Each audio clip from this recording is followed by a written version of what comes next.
नमस्कार, मैं सुरेश कुमार। सबसे पहले आपसे रिक्वेस्ट है कि अगर आपने चैनल को सब्सक्राइब नहीं किया है तो सब्सक्राइब बटन पर क्लिक करके चैनल को ज़रूर सब्सक्राइब कर लें, क्योंकि आज 29 ऑफ जुलाई है।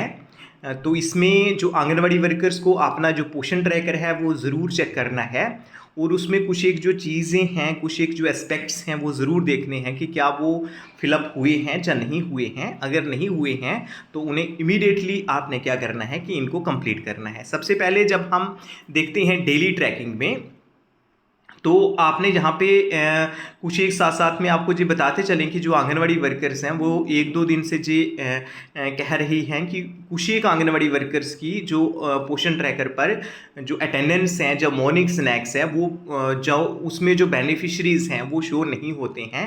तो आपको बताते चलें कि जे पोषण ट्रैकर में प्रॉब्लम है, पोषण ट्रैकर में बग आ गई है, पोषण ट्रैकर में एरर आ गया है, जिस सॉफ्टवेयर में ही एरर है। तो जे हायर अथॉरिटीज़ को बता दिया गया है, जो पोषण ट्रैकर टीम है उसको बता दिया गया है। तो होपफुली ये जो एरर है इसको जल्द ही करेक्ट कर दिया जाएगा। तो आपने क्या करना है कि जो इसमें जो एक बात है वो ये है कि HCM/THR है। तो एज़ पर जो गाइडलाइंस हैं मिशन पोषण 2.0 एंड सक्षम आंगनवाड़ी, तो उसमें जो दिया है वो आपने क्या करना है कि 25 डेज़ का जो न्यूट्रिशन है वो बेनिफिशरीज़ को ज़रूर मिलना चाहिए। तो जे आपने देख लेना है HCM/THR, इसमें एक बार देख लेना है कि क्या 25 डेज़ का न्यूट्रिशन मिला है या नहीं मिला है। अगर नहीं मिला है तो आप इमीडिएटली इसको कंप्लीट करना है। तो मीन्स जो मिनिमम है वो 25 डेज़ होना है। जहाँ पे हम देखते हैं कि कुछ एक वर्कर्स पूछती रहती हैं कि जो लिमिट रीच्ड का क्या मतलब है। तो लिमिट रीच्ड का ये मतलब है कि जो मैक्सिमम है वो 30 डेज़ है और जो मिनिमम है वो 25 डेज़ है। अगर आप 30 डेज़ ही न्यूट्रिशन देते हैं तो उस केस में जो लिमिट है वो लिमिट रीच्ड आ जाता है। दैट मीन्स आपकी जो वहाँ पे परफॉर्मेंस है वो मैक्सिमम है, वो मैक्सिमम एफिशिएंसी है। लेकिन उस केस में आपने ये करना है कि जो आप जो न्यूट्रिशन रजिस्टर मेंटेन कर रहे हैं उसमें आपने पूरा जो 30 डेज़ का जो न्यूट्रिशन है वो चढ़ाना है। इसका मतलब कि आपने कुछ संडेज़ को भी बच्चों को न्यूट्रिशन दिया है और वो टेक होम मोड से दिया है। मीन्स मैक्सिमम जो आप न्यूट्रिशन दे सकते हैं वो 30 डेज़ दे सकते हैं और मिनिमम जो देना है वो 25 डेज़ ज़रूर देना है।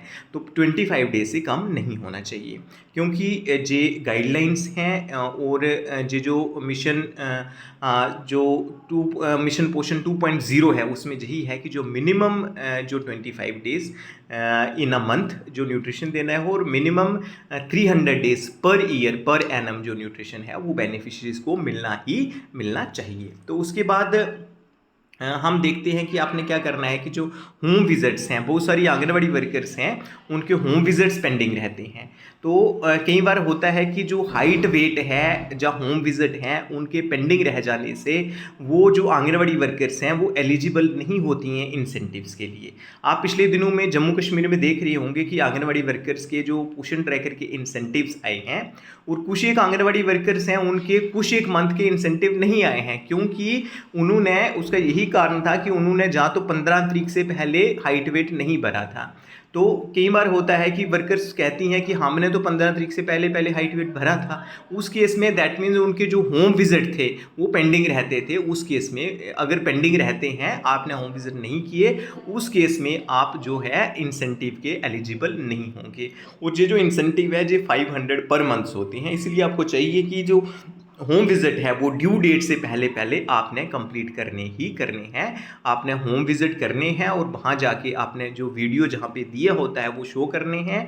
उसके बाद आपने, अगर आपका पेंडिंग रह जाता है तो आप एलिजिबल नहीं होंगे इंसेंटिव के लिए। तो इसीलिए ज़रूर इस बात को ध्यान रखें कि जैसे ही होम विजिट जो है वो ड्यू हो जाता है आपने इमीडिएटली उसको कंप्लीट कर देना है, और जो ग्राउंड पे जाके भी कंप्लीट करना है और पोषण ट्रैकर पे भी कंप्लीट करना है।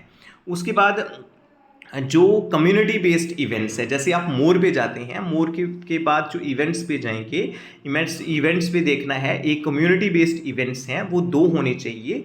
अगर आपका कहीं पेंडिंग रह गया है तो इमीडिएटली आप उसको कंप्लीट कर दें, और जो VHSND है उसको भी आपने कंप्लीट कर देना है।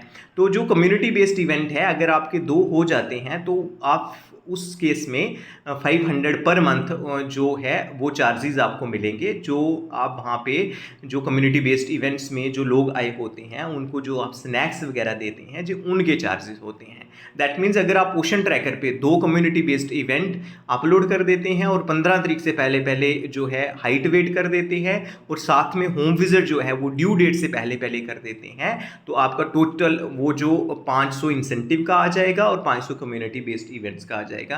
दैट मीन्स वो जो 1000 रुपया है वो आपका पोषण ट्रैकर से ही रिलेटेड है। आपने क्या करना है कि पोषण ट्रैकर में हर एक जो एक्टिविटी है उसको जो है उसको जो डेली एक्टिविटीज़ हैं उनको डेली बेसिस पे कंप्लीट करना है और जो मंथली एक्टिविटीज़ हैं वो मंथली बेसिस पे कंप्लीट करनी है। लेकिन जो कोई भी एक्टिविटी जो है वो पेंडिंग जो है वो नहीं रहनी चाहिए। आई थिंक कि अभी आपको इसके बारे में पता चल गया होगा। तो आज इतना ही था। धन्यवाद।